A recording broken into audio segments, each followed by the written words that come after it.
Rosie Webb, and I'm a senior architect in Limerick City and County Council. And I work in economic development, and so I'm really looking at urban renewal and development, particularly in the city centre. So Gabriella asked me to come and talk to you about some of the work that we're doing in the Georgian area. We have a couple of programs of work really around addressing some of the really big challenges that every country faces and every city faces, particularly around climate change, around addressing city centre renewal and the digital revolution.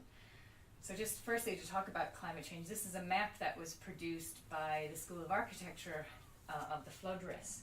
So we have very big challenges in terms of addressing those things, really starting with how we use energy and looking at, I suppose bringing all of our building stock up to standard, those sort of things. We have, and we are not alone in this in terms of having historic city centres that were maybe not purpose built for the way that we live now and need to be adapted. That's much more challenging than developing greenfield sites, and so that requires a different way of working, and Limerick has a big issue in the city centre with regard to vacancy, particularly as we move up to the second and third floors. So we have something around 19% vacancy on the ground floors. Generally the ground floors are occupied and people are using those a lot of times for offices or commercial. But as you move up the buildings, the vacancy becomes higher and higher, so that up at the third floors we have almost 67% vacancy in the city centre. And then I think there's this other thing which we put in here is embracing the digital revolution.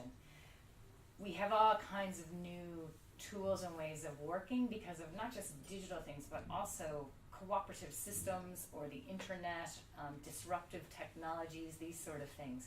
So how do we get on top of that and use that to our advantage in Limerick?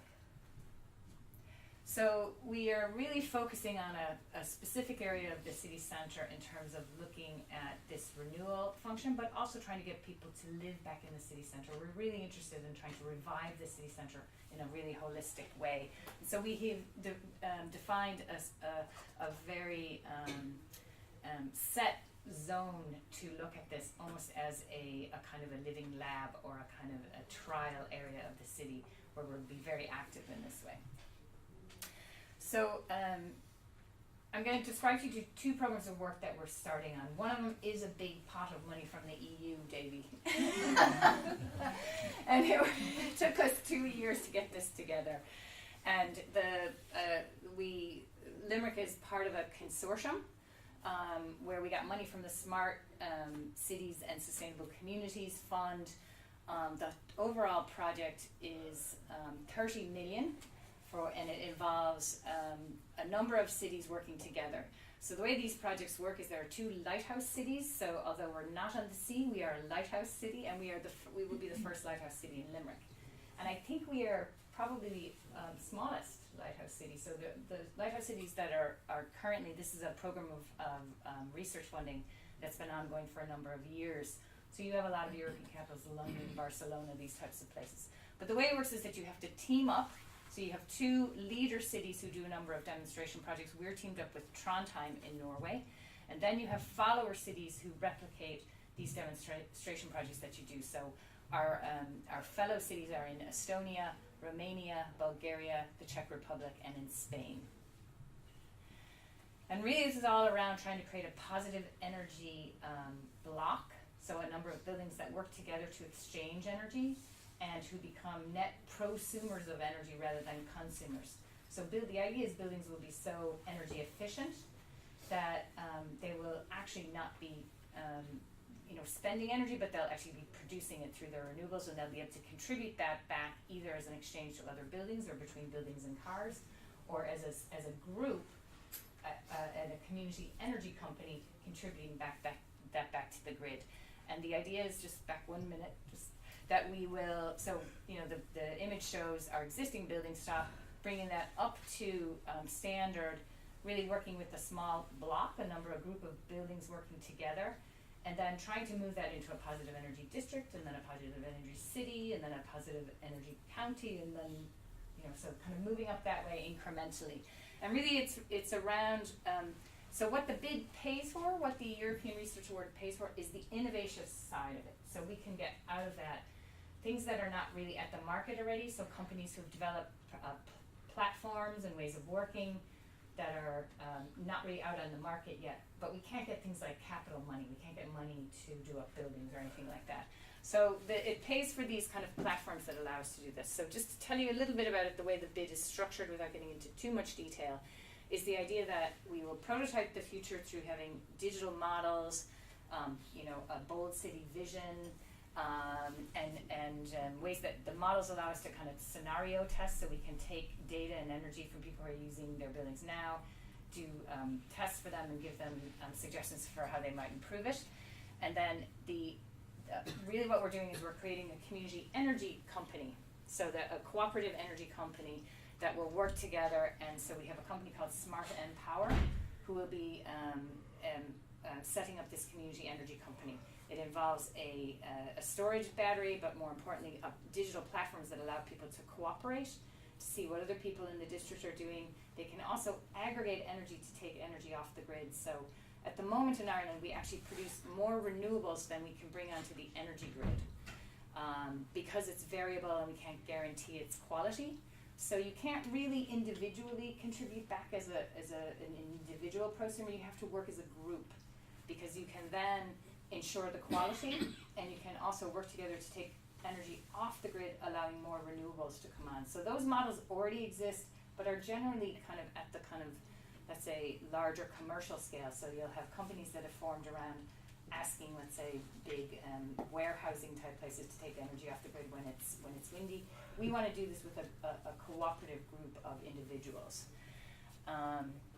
Okay, so really the way this works is that, just go back one more, so the last end of this is accelerating the future. So once we have installed the energy grid and we've been able to prototype it, then it's really about how do you get people to join it. So if we can start with a couple of buildings, then how do we bring other people along on that? So the large part of the bid is setting up these cooperative processes, ways of decision making, solving problems, and then also kind of bringing people into that system and then moving it forward.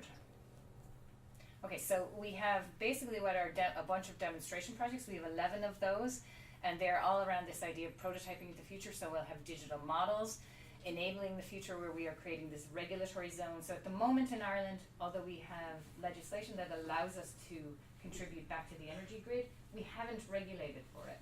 So what's happening is we're working, one of our partners are ESB and ESB Innovate. They're working with us to allow it happen within this zone that we've defined, and then we'll write a paper that will help the country to legislate for that to happen. So we just back one moment now.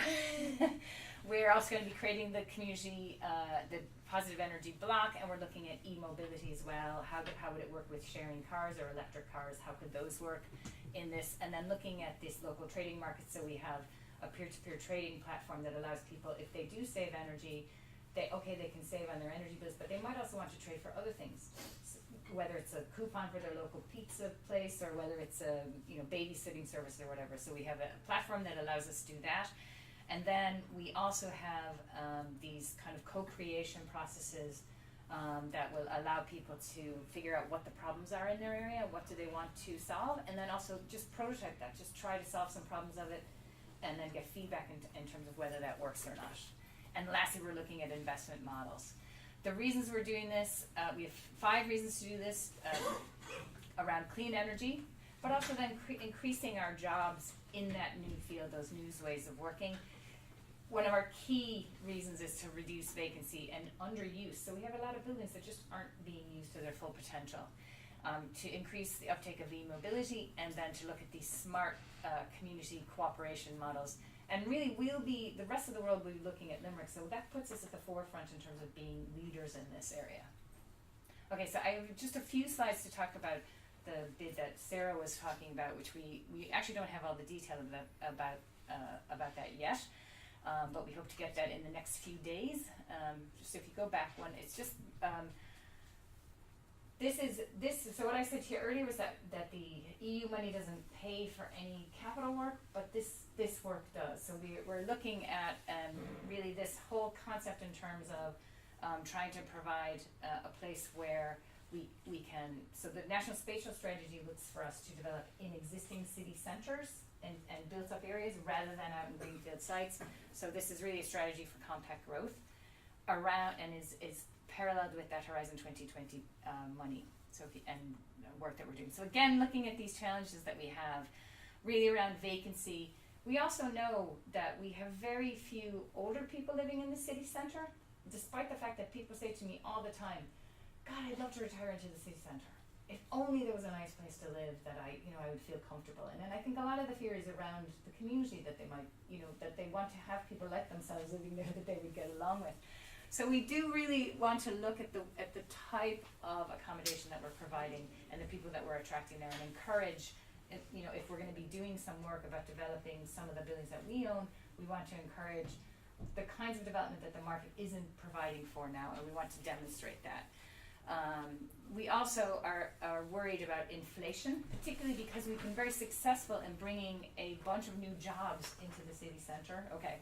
And so we want to make sure that we keep those affordable. Okay, so if you just move, so again, it's around that same area, and so what we'll be getting with that is looking at the buildings that we own and doing studies to see, can we make them available for some cooperative housing schemes, a smart aging homes scheme, a co-housing scheme, and then we also want to do up some of the public realms, so the laneways that connect those things, and we think there are some solutions around getting the laneways revived and maybe opportunities to work more cooperatively in maybe at a block level, so that there's a sort of semi-private zone that we can do up.